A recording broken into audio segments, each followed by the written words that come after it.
Hello everyone and welcome back to Fallout 76 for our weekly trip to the Purveyor. As always, we'll burn through 1,000 scrip on legendary weapons, talk about what makes each one good, what makes each one bad, and see if Old Man McRib's secret late night visits to Mama Mumbles have paid off. We'll find out. Remember, if you like videos like this and you want to see more, do go ahead and subscribe, hit the like button, leave a comment. There's always a lot more to come on the channel. Without further ado, let's jump in and see what she's got for us today.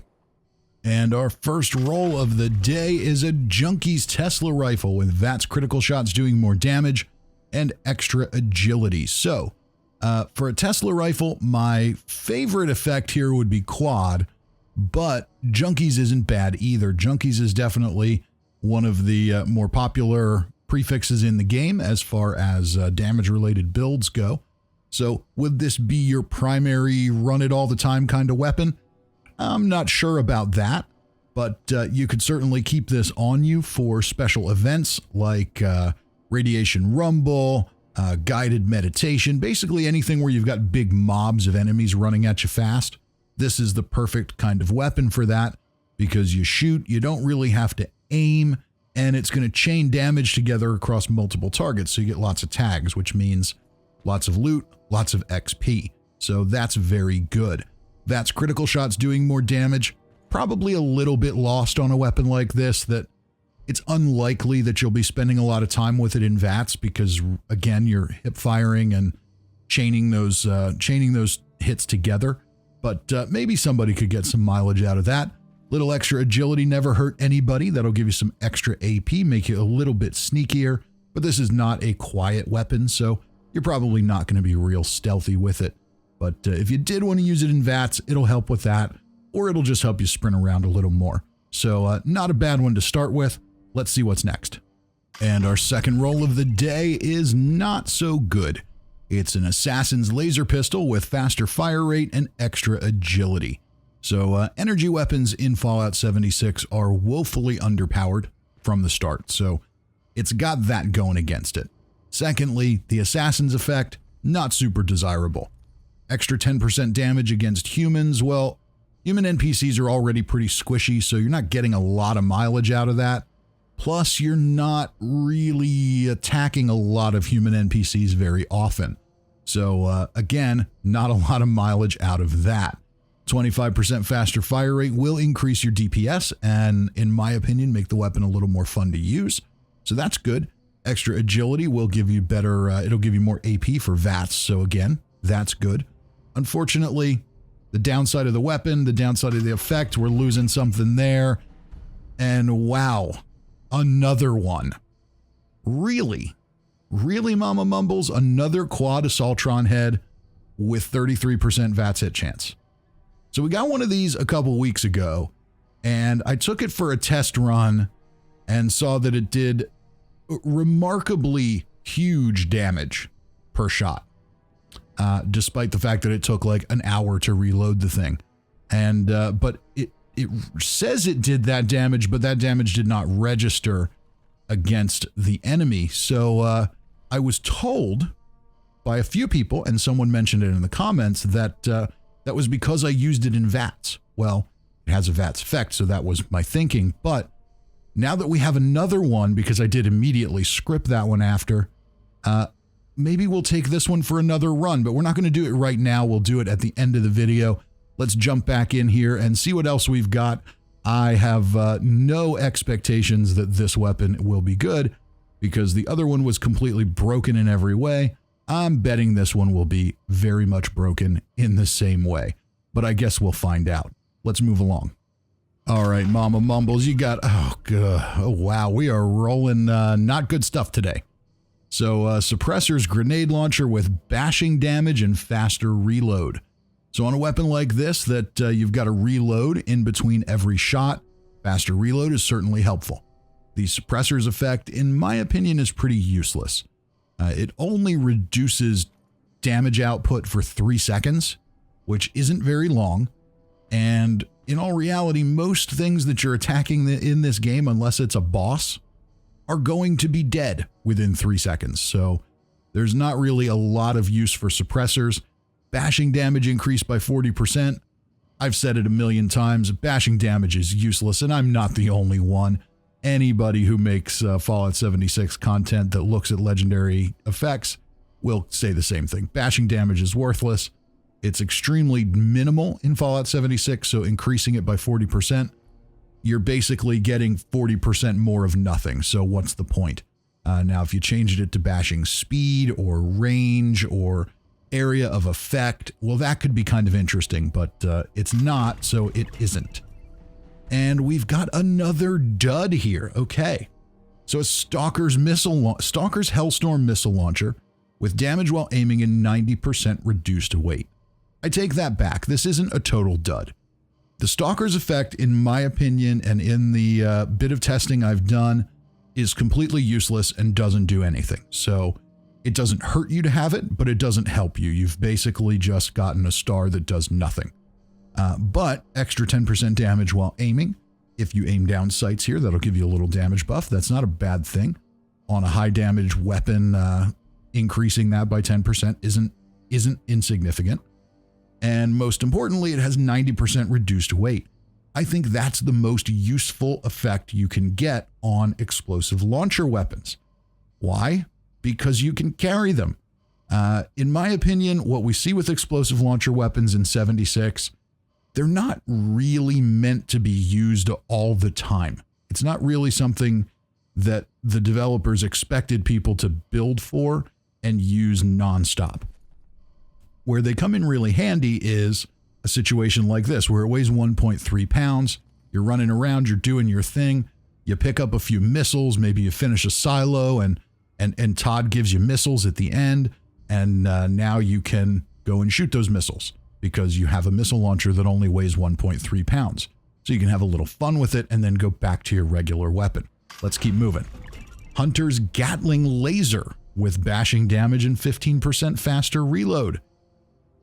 Well, I'm starting to think that Old Man McRib's late night visits might be having the opposite effect that we really want on Mama Mumbles. So we might have to talk to him and have him stay away for a little while. The Hunter's effect, not one of the more desirable situational effects in the game. It's going to give you extra damage to animals, but you're probably not going hunting for lots of animals with a Gatling laser, so bashing damage, as we discussed, is completely worthless. 15% faster reload. That's not a bad thing to have on a heavy gun. Heavy guns reload slow, but nobody's keeping that thing. All right, 4 more left. Mama Mumbles, you got to have something for me here. And you do. Okay, I take it all back. Old Man McRib's late night visits have paid off. Bloodied Flamer with 25% faster fire rate and 90% reduced weight. This probably has everything I would like to see on a flamer. Bloodied, of course, is going to give us the best damage possible. Faster fire rate is going to improve our DPS, and 90% reduced weight is going to make it a lot easier to carry around. The cool thing about this weapon is that flamers, at least for now, I'm not sure if it isn't a bug, it might be, because I know they don't make a lot of noise, but they do shoot giant balls of fire, so I would think that would be easily detectable, but apparently the game doesn't think so. So when you use these, you can actually use them in stealth. So that's going to be kind of an interesting thing to play with once these new special loadouts come and I can build a non-power armor heavy gunner backup character. So that will be really interesting to play with. This should be a very, very effective weapon, and I'm really interested to try it out. So there we go. We got something really good today, something really interesting. We've got 3 more rolls to go. What's next? And our next roll is a Troubleshooter's 50 cal with faster fire rate and VATS critical meter filling faster. Now, initially you're looking at this and thinking, but I think this is actually pretty good. Troubleshooters is one of the more desirable of the situational effects, because you've got a lot of events and activities you'll do where you know you'll face robots. Whether you're clearing silos or doing AWOL armaments or doing encrypted, you know when these situations are coming. There's daily ops that feature robots, so Having an effect like this, not a bad thing to have. Faster fire rate is going to dramatically improve your DPS, so also not a bad thing to have. VATS critical meter filling faster, who cares on a heavy gun? I don't. So VATS critical perks on a heavy gun are kind of lost on me, but maybe somebody out there uses it and they could make some use out of that. But for me, Troubleshooters with fire rate is pretty good. Is it some god roll? No. But especially if you're a heavy gunner that uses bare arms to reduce the weight of your weapons, makes it really easy to carry something like this around and pull it out when you need it. If you're leveling up your character, maybe this is a pretty good role for, those earlier, mid levels. So lots of use that somebody could get out of this one. What do you got for us next? And it's garbage, literal garbage. This is absolutely pure garbage. This weapon is worse than a non-legendary pipe revolver. And Bethesda developers, if you are listening, yes, Nocturnal makes weapons worse. Get rid of it, or fix it, or change it. But as of now, it makes weapons worse. It only works at night, and you don't even get the full effect for all of the night. It increases incrementally as the night gets later, and then during the daytime you lose damage. So who's going to carry that? Then we have bashing damage on top of that, which, as we've already discussed, is totally worthless. 50 damage resistance while aiming, well, I guess that's better than nothing, but when that's offset by something like Nocturnal, who cares? The only thing that's going to keep this from instantly going into the script bin is the fact that it only weighs 3 pounds, so it'll last a few rounds, but other than that, it's going away. It is absolutely going away. We've got one more roll left. Come on now, you gotta have something good left for me. You gotta. Oh, and you do. Oh, old man McRib must be making you happy, Mama Mumbles. Okay. I'm sending him multiple times a week now. All right, so we've got a quad Handmade with 25% faster fire rate and extra perception. So this is an excellent roll. Quad has become a very popular effect over the last few months since One Wasteland came out and kind of rebalanced things quite a bit.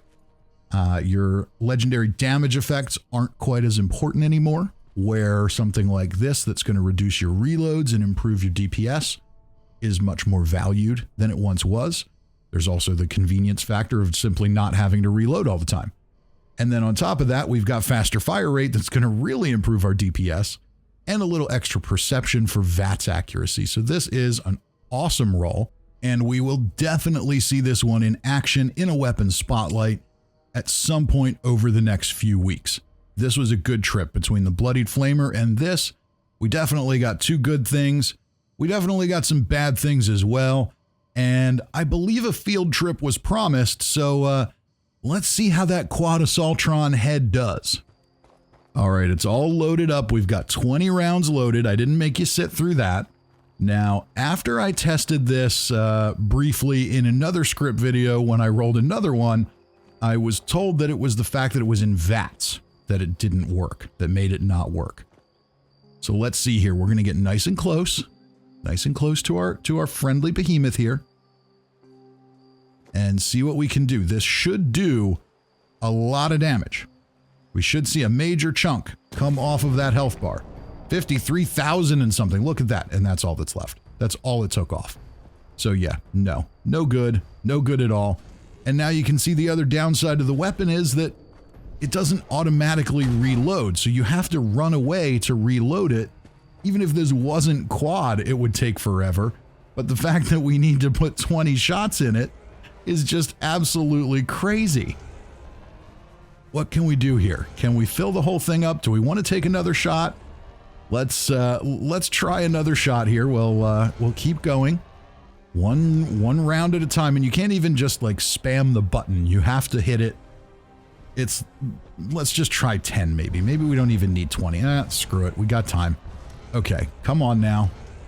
Let's go to the behemoth. We want to sneak up. I want to be in stealth so we can match this as much as possible. This was doing like, it was saying like 61 damage a shot, so in sneak we should be somewhere around 4,000. 3 to 4,000. So with 20 shots in there, 610, 1220 times 2 is 2,400. Maybe around 3,000 is what should count.